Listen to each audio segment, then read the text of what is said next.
po natin yung encounter. Yet, hindi na, after ng encounter na ito, hindi natin napapansin yung mga benepisyo na nangyayari sa buhay natin. No?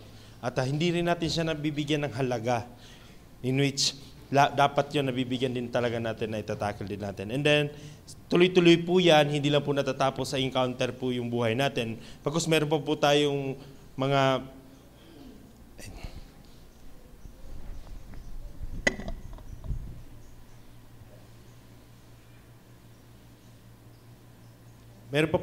mga process na ginagawa. Napakaganda, pati po yung word nung Sunday, na inline po sa ginagawa natin ngayon. Nasa process po tayo.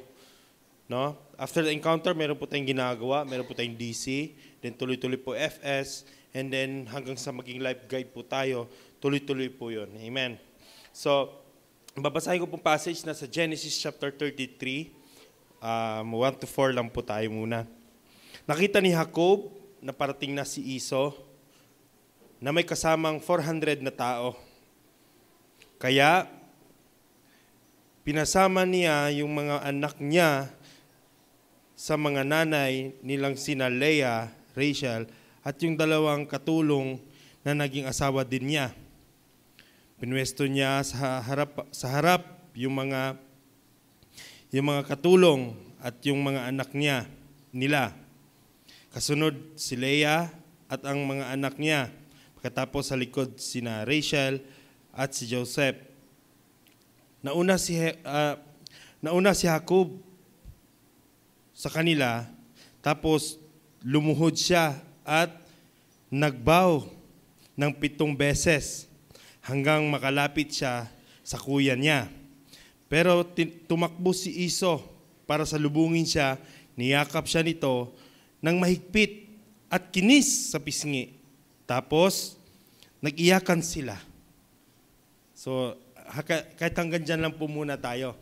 So, sa buhay natin, ito po yung time na kung saan after na enkwentro ni Jacob si Lord sa Peniel, sa Mount Peniel, sa lugar ng Peniel, pagkatapos siya maenkwentro, ito na yung sumunod na nangyari sa buhay niya.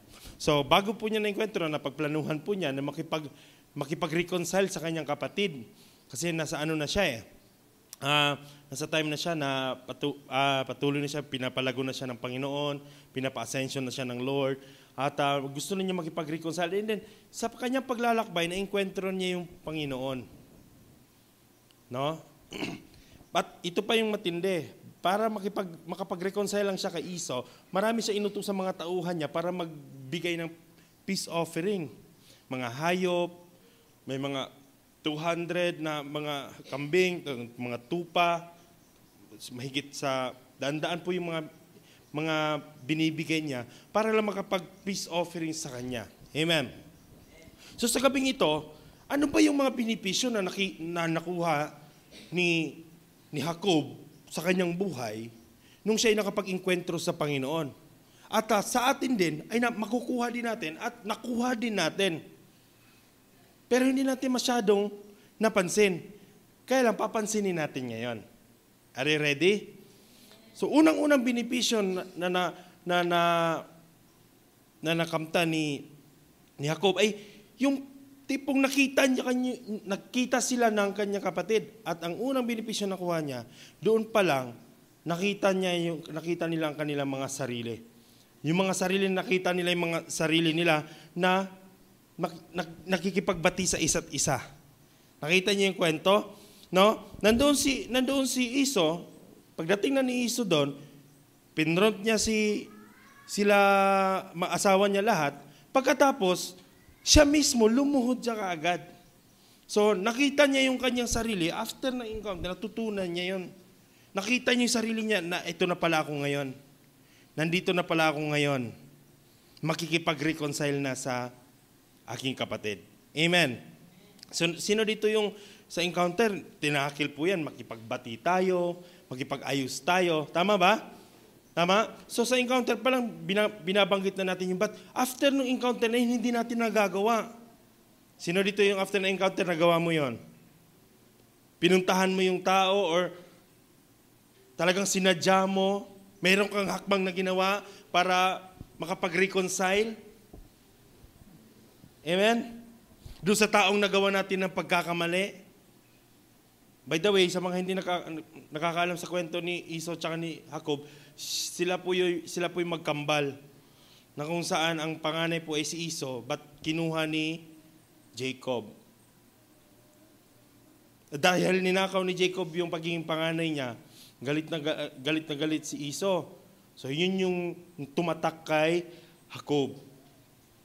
Na si Jacob na dating mananapaw, nakita yung sarili na gustong makipag-reconcile. Si Jacob na magaling manapaw, magaling mandaya, nakita yung sarili na nakikipag-reconcile. Tanungin mo yung katabi mo, nakita mo na ba yung sarili mo nakipag-reconcile? Or baka sa encounter lang? Baka doon lang sa encounter sinabi mo, pagkalabas ko po ng enkwentro, sasabihin ko po sa mga nagawa ko po ng kasalanan na sorry. And then after nun, hindi na nangyari. Amen? Si Jacob po, natagpuan po niya ang kanyang sarili. Na nandoon na pala siya sa sitwasyon na nakikipag-ayos na pala talaga siya. Amen? Pangalawa, nawala ang kanyang takot. Alam niyo ba, na nung inutusan niya ang kanyang mga alagad, napuntahan mo si Esau, ang aking Panginoon, sabihin mo, ito yung binigay ko, galing sa kanyang lingkod. Sabi niya. So, ang ginawa niya, hinati niya ang kanyang grupo, kasi baka pag nakita siya ni Esau, baka patayin daw siya. So, ang ginawa niya, ang naramdaman niya is takot. Nagkaroon siya ng takot, baka nga naman gantian. Hindi biro yung ginawa niya kay Esau. Yung nakawin yung birthright, yung nakawin yung pagiging panganay, yung nakawin yung blessing mula sa kanyang ama. Hindi basta-bastang kasalanan yun para sa kanilang magkakapatid. But nag-create sa kanya ng takot yun.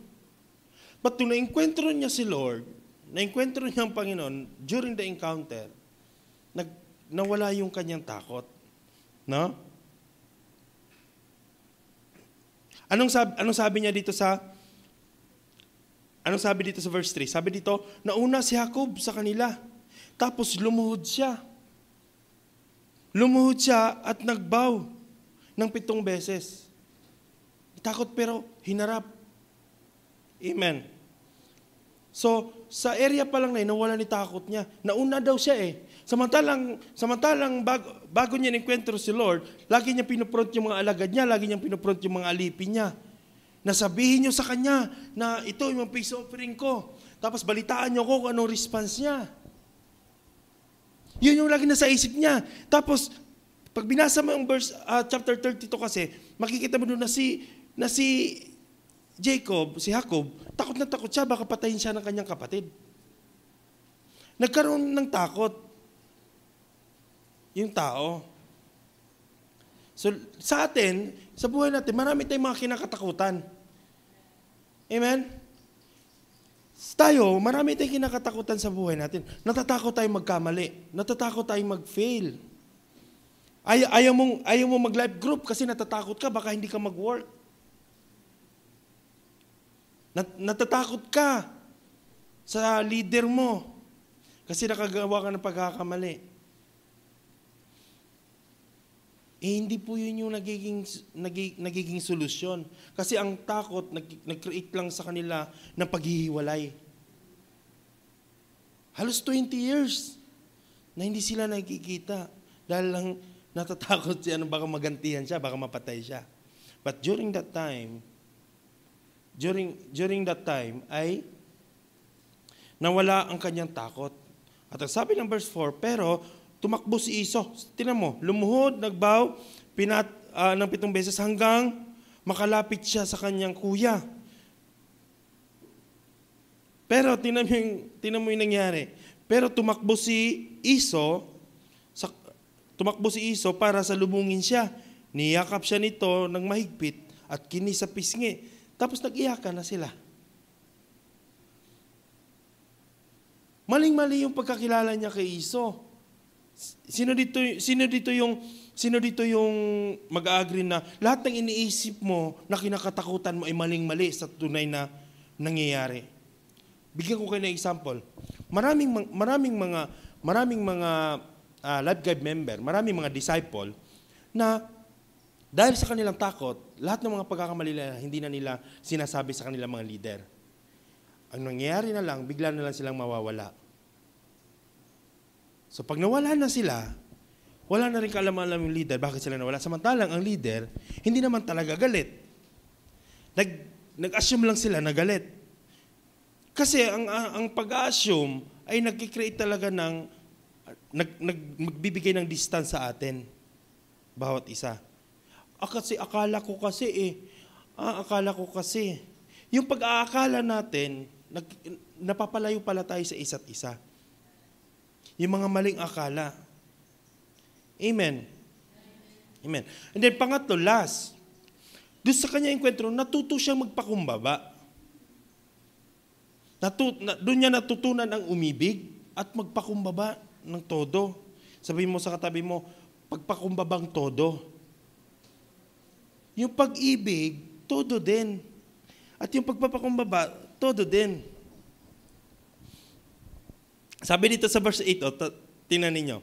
Nagtanong ulit si Iso.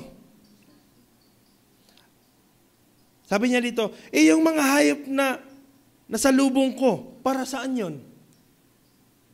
Sabi ni Iso, nagtanong siya, para saan yung mga hayop na nasalubong ko? Regalo ko yun sa iyo. Yun yung regalo ko sa iyo. Regalo ko sa iyo para matuwa kayo sa akin. Tingnan mo yung tao, no? So, niregaluhan niya si Iso. Pero sinabi ni Iso sa kanya, kapatid ko, marami na ako niyan. Sa'yo na yan. Sabi ni Jacob, hindi, wag. Kung natutuwa ka nga sa akin, tanggapin mo. Medyo nagkaiba na yung sitwasyon nila. Dati, gustong-gusto niya kunin kung anong meron kay Iso. Ngayon, itong senaryo niya. Kung talagang pinatawad mo na ako, kunin mo yung mga binibigay ko sa'yo. Hindi na siya nangunguha, kundi nagbibigay na. Natuto na rin siya magpakumbaba. Kasi bakit? Dumating siya sa point na nagkaroon siya ng takot. Ibig sabihin, na-realize na maling-mali talaga yung kanyang ginawa. Dumating din siya sa point na lumapit kay Iso, na naglumuluhod, nagbabaw, pasensya, 7 beses. 7 beses.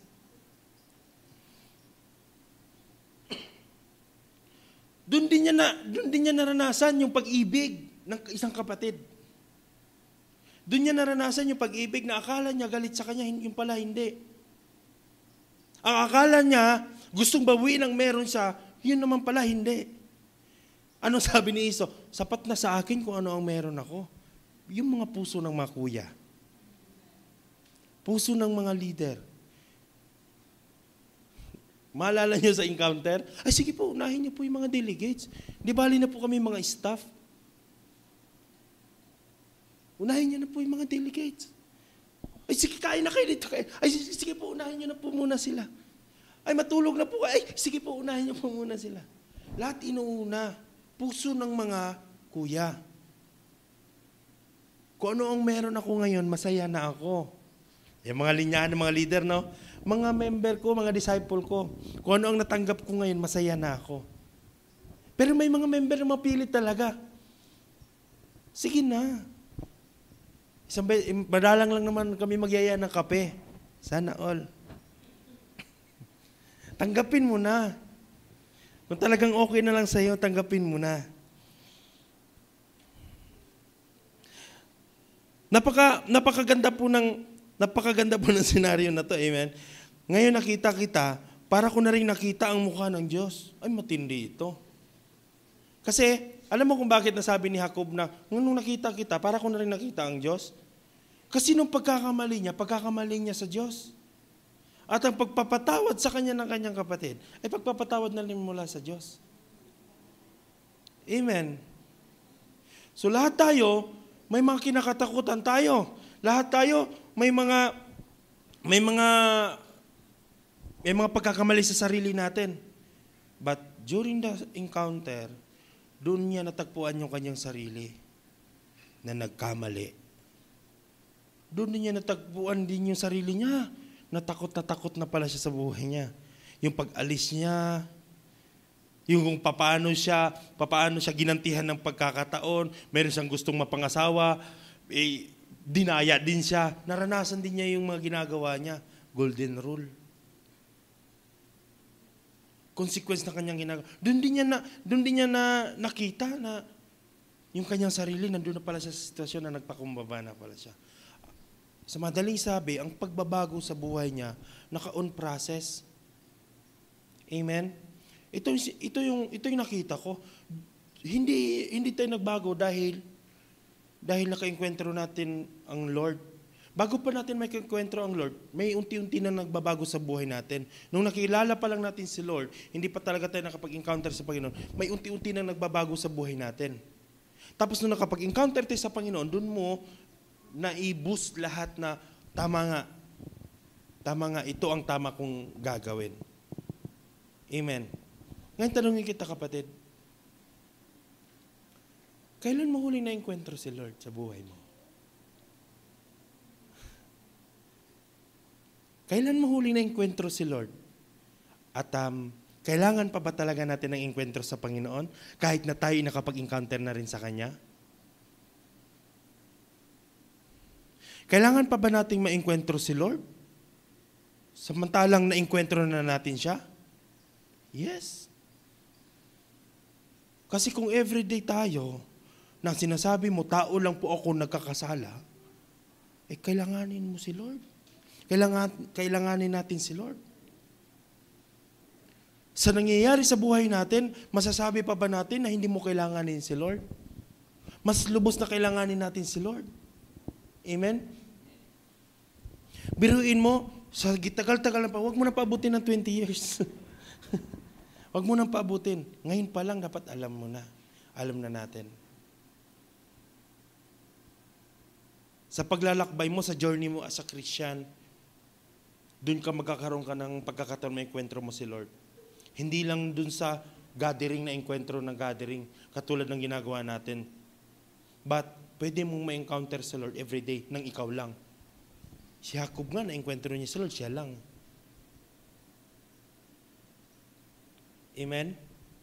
Sino dito yung gusto mong ma-enkwentro si Lord? Every day, every moment of your life. Dapat lagi natin ma-enkwentro si Lord. Alam mo kung gusto mo magbago, enkwentro mo si Lord. Kung gusto mo talagang, kung gusto mong, ito yung nakita ko. Kung gusto mo ng kasagutan sa lahat ng panalangin mo, enkwentrohin mo si Lord. Makikita mo doon. At ito ang nakikita ko. Sa every time na meron kang pangangailangan, gustong-gusto kang enkwentrohin ng Panginoon. Sa every time na meron kang pinagdadaanan, gustong-gusto kang enkwentrohin ng Panginoon. Sinong nag-expect na ma-encounter ni Jacob ang Diyos doon sa lugar na yon? In-expect ba ni Jacob yon? Hindi, nagpakita lang sa kanya. Sa journey natin, si Lord mismo nandyan lang. Makikipagbugno ka, makikipaglaban ka, Lord. Ano sabi ni Jacob? Hindi po kita bibitawan hanggat hindi mo ako i-bless. Hindi po kita bibitawan hanggat walang mangyayari sa buhay ko. Dumating na ba sa point na pumunta ka ng church or dumating ka sa prayer na nagsabi ka, Lord, hanggat walang nangyayari sa prayer ko, hindi ko bibitawan itong prayer ko na to. Kasama ka, Panginoon, hanggat hindi mo ako i-bless sa lugar na ito. Hindi kita bibitawan. Kasi tayo mga tao, mabilis lang tayo bumitaw. Lord, hindi mo naman binigay yung pinanalangin ko. Hindi yata totoo, Panginoon. Hindi yata totoo yung pangako mo. Lord, ang tagal ko na pinanalangin, ba't hindi mo pa binigay? Nasa gitagal ba ng panalangin yon o nasa dibdibang panalangin yon? Kasi sa palagay ko, mas matatalo ng madibdibang panalangin ang matagal na panalangin mo sa Panginoon. Kasi kung talagang dibdiban yung panalangin mo, hindi ka titigil hanggat walang nangyayari. Pero pag patagalan lang ng panalangin, okay lang sa'yo kahit na walang mangyayari, basta nananalangin. Nanalangin naman ako. And the question is, dibdiban ba ang ginagawa mo? Ito pa matindi. Ano ba ang pagbabago ang ginawa mo? Dibdiban ba ang pagbabago ang ginawa mo? Kasi si Jacob, dibdiban yung ginawa niyang pagbabago. Lahat, tinanggal niya, inalis niya takot. Pagmamataas, pagiging mayabang, inalis niya sarili niya para lang magkaroon lang ng reconciliation sa kanyang kapatid. Na namuhay siya sa mindset na galit sa kanyang kapatid. Which is, hindi naman pala. Sabihin mo sa katabi mo, hindi ako galit sa iyo, ha? Hindi na ako galit sa iyo. Hindi ka na ba galit sa akin? Dapat yung mga tao nakapag-encounter, madaling magpatawad. Alam mo yung mga tao nakapag-encounter, mabilis lang magpatawad. Mabilis lang makita ang kanyang sarili. Wala na sa kanila yung, pasensya ka na leader, pasensya ka na pastor. Hanapin ko muna yung sarili ko. Parang hindi nakapag-encounter. Kasi nung nakapag-encounter siya, nakita niya yung kanyang sarili eh. Nakita niya yung kanyang sarili, makasalanan pala. Nakita niya, sabi niya, nakita ako na hindi ko pala talaga kaya. At ang Lord lang ang may kaya. And then, after that event, after that, sasabihin, hanapin ko po muna sarili ko. Parang ang nangyayari ganito. Lord, sa'yo na po ang sarili ko. Sa'yo na po ang aking puso, Panginoon. Ikaw na po bahala, Panginoon. Kung ang kalooban mo ang mangyayari. And sabi mo, hanapin ko muna sarili ko. Parang sinabi mo na nawala ni Lord yung sarili mo kasi inalay mo na sa Kanya. Hindi po ganun yun. Ang paglilingkod natin sa Panginoon, kailangan dibdiban. Kailangan totoo. Makatotohan ang paglilingkod. Ang enkwentro ng ginagawa natin sa Panginoon, dapat hindi lang sa event, dapat hindi lang para may masabi ma-attendance, may napa-encounter. No. Dapat ang pagkikipag-enkwentro natin sa Panginoon, atin talaga yon. Dapat maninindig at nakapag-enkwentro ko sa Panginoon, dapat ito yung ugali ko. Dapat nandito na ako ngayon sa sitwasyon na ito. Kung kailan binago siya ng Panginoon, ginawang Israel at natupad yun sa buhay niya, may nabago ba sa iyo nung na-enkwentro ka ng Panginoon? Kasi nung sinabi niya, hindi na Jacob ang pangalan mo, kundi Israel na. At hanggang ngayon, merong Israel. Amen? Tayo nung nakapag-encounter, meron ba tayong nagawa sa buhay natin, tatatak sa mga tao? Na yung tao na yan, binago ng Panginoon, kaya merong ganito. Yung, pagka, sa pamilya po kasi nila Serena, hindi po sila Kristyano lahat. So pag pumupunta po kami dun sa lugar po nila, lagi po akong tinatagayan. Yes, totoo. Meron pa siya isang pinsan na tinagayan ako, ayaw ko talaga tumagay. Sabi niya, kung hindi ka tatagay, bubuhos ko to sa ulo mo. Totoo yun. Yung senaryo na ganyan, totoo yun. Sinabihan ako, bago pa lang kami, bubuhos ko to, medyo angat-angat yun. Sabi ko, sige po, ibuhos yun na lang po.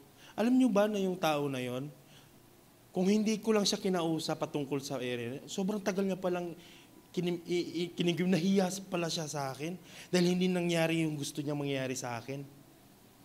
Dahil sinabi ko, sige po, ibuhos nyo na lang po kung yan po yung kagustuhan po ninyo. Ay ko po. Then, pag pupunta kami ng Cavite, ganun din. Tatagayan. Alam nyo, once na tatagayan ako pag nandun siya na mismo magsasabi, huwag nyo nang tagayin yan. Mabibigo lang kayo. Tsaka hindi yan ng Kristyano yan. Born again yan. Hindi yan tumatagay. Minsan kailangan lang natin yung paninindigan sa buhay natin. Hindi mo na kailangan patunayan na Kristyano ka. Humindi ka lang sa gusto nila na sa tingin mo mali. Kahit hindi ka Kristyano, mapagkakamalang ka pang Kristyano eh. Born again ka ba? Ba't ayaw mo uminom? Born again ka ba? Hirap yung gano'n na, born again pala? Ay, born again pala siya. Born again siguro yan. Mas okay pa yan kasi born again pala siya. Medyo baliktad, no? So, tandaan natin na ang pagkikipag-enkwentro natin sa Panginoon, hindi lang natatapos doon sa event. Ang pagkikipag-enkwentro natin sa Panginoon, araw-araw. Magkikipag-enkwentro tayo sa Panginoon. Minsan may experience mo kabigatan. Enkwentruhin mo lang si Lord. Alam mo ang kagandahan? Meron tayong experience doon sa encounter na yon na dapat ma-adapt natin. Which is, kaya mong lumuhod. Bakit hindi mo kayang lumuhod na walang mga tao? Kaya mong umiyak, magpatira pa, magalhol. Kaya mong sumigaw, kaya mong magulhol sa harapan ng Panginoon, kaya mo. Nung nandoon. Nung ikaw na lang mag-isa, hindi mo na kayang magulhol. Hindi mo na kayang manalangin. Nung doon sa event na yun, tinuruan tayo mag-devotion. Nung ikaw na lang mag-isa, di ka na tuloy nagdi-devotion. Kailangan mo nga talaga makita yung sarili mo. Kasi yung sarili mo doon, nagdi-devotion. Paglabas, hindi ka na nagdi-devotion. Sabi mo sa katabi mo, gagawin pala sa labas yon. Gagawin pala yon. Kasi yung area na yon, yung ginagawa natin, training natin yon. Na ganun makipag-enkwentro sa Panginoon. Amen. Pinaunawa sa atin, bakit kailangan natin mag-enkwentro si Lord? Bakit? Doon lang ba sa encounter, kailangan meron tayong expectation? Hindi. Every day, dapat meron tayong expectation sa buhay natin, magagawa natin. So, every day, dapat na i-enkwentro natin si Lord. Hanggang sa matulog tayo. Mula sa pagising hanggang sa matulog. Hanggang sa pagtulog natin. Dapat inkwentrohin natin si Lord. Kapatid, gusto ko sabihin sa inyo, nung nakapag-enkwentro ka, may pag-ibig ka na. Tinuruan tayo magmahal, tinuruan ka magpatawad, tinuruan tayo ng lahat. Ang bukod tangin na lang na kailangan natin gawin dito, i-apply natin. Si Jacob, after may enkwentro, in-apply niya kaagad. Amen. Sabihin mo sa katabi mo, i-apply na natin. Sorry ha. In-apply na kaagad. Pwede po ba tayo tumayo lahat?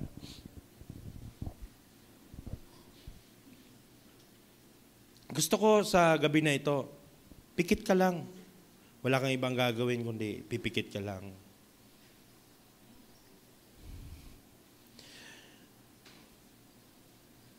Naalala mo pa ba yung sarili mo nung nag-enkwentro ka kay Lord? Ikaw yung nandoon nung kapag-enkwentro ka. Naalala mo pa ba yan? Habang nakapikit ka, alalahanin mo nga yan. Kung paano ka umiyak noon, kung paano ka, Lord, patawarin niyo po ako. Lord, pinatawad mo pala ako, Lord. Huwag mong kalimutan yung kapatid.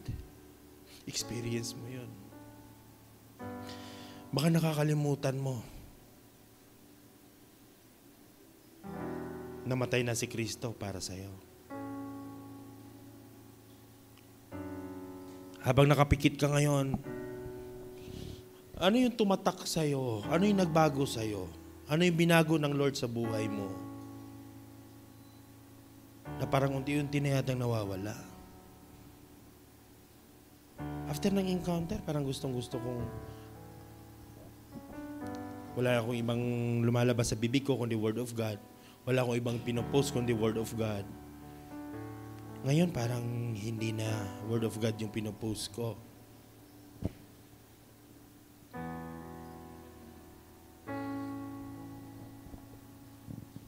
Hallelujah, hallelujah. Oh, hallelujah, hallelujah, hallelujah. Oh, hallelujah, hallelujah, hallelujah. Ah, hallelujah, hallelujah, hallelujah, hallelujah. Alam mo doon sa encounter na yon, hindi ko malilimutan. Doon ako nabaptize ng Holy Spirit. And that yung Holy Spirit na yun, yung baptism of the Holy Spirit, doon ko natutunan ng pag-speak in tongue. At lagi kong ginagamit, every time na magpipray ako, pagka wala na akong naisip, meron pa rin gustong ipag-pray si Lord, nag-speak in tongue ako. Sa momentum service, nag-speak in tongue. Dapat in-exercise mo na in-exercise mo yun. After pagka-Sunday service, ginagawa ko yun. May leading naman si Lord, nag-speak in tongue ako. Dapat kapatid, pinamamalas mo yun pagdating sa ating momentum service. Sinabi na, kung kaya mong mag-pray na with the Holy Spirit, pwede kang mag-pray in the Spirit. Oh, hallelujah, hallelujah. Oh, hallelujah. We worship you, Lord. We worship you. We worship you.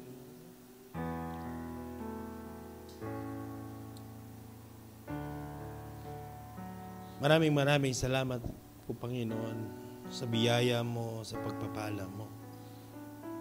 Kung paano mo kami binago, kung paano mo kami sinamahan mula noon hanggang ngayon, kung paano mo kami ginaid sa aming tinatahak, sa aming mga buhay, kung paano mo kami pinaasenso, kung paano mo kami pinalago ng mga lingkod mo, kung paano mo ginamit niya ang mga buhay para makapag-share ng gospel.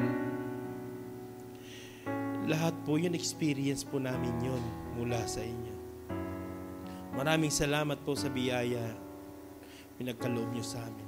Maraming salamat po sa oportunidad na maengkwentro ka, na binigyan mo kami ng pagkakataon na pwede ka namin maengkwentro every day. Every time na gusto namin, Panginoon, maengkwentro ka, nandiyan ka lagi. And every time na nanghihina kami, nandiyan ka, pinapaalala mo sa amin na mayroong isang Diyos na nagpapalakas sa amin. Every time na nandun kami sa sitwasyon na down kami, naiisip namin na mayroon ng Diyos na nagtapos ng lahat ng aming pasakit. Lahat ng experience namin ngayon, tinapos mo na lahat. Maraming salamat po sa presensya mo sa gabi na ito. Hinihiling po namin, Panginoon, lukubin niyo po bawat isa na nandito ng iyong banal na Espiritu. Gabayan niyo po kami. Gamitin niyo po ang aming mga sarili na kami ay makapag-share ng gospel, na makapagpatuloy-tuloy kami sa aming paglago espiritual. Maraming salamat din po sa pagkakataon na ikaw aming maengkwentro. Sa provision nung ikaw ay aming inengkwentro. Lahat ng yun ay hindi po matatawaran ng anumang salapi. At ang karanasan na yun ay patuloy naging katibayan na mayroong Diyos na nagmamahal, nagmamalasakit, nagpapatawad sa aming mga buhay. Walang saysay ang buhay na ito, Panginoon, kung wala ka dito sa aming mga puso. Maraming salamat po sa gabi na ito. Kaya niyo po, Panginoon, ang bawat isa sa amin ay patuloy na hahakbang para sa inyong kaluwalhatian. Pinupuri po namin kaya't pinapasalamatan sa pangalan ni Jesus. Amen and amen.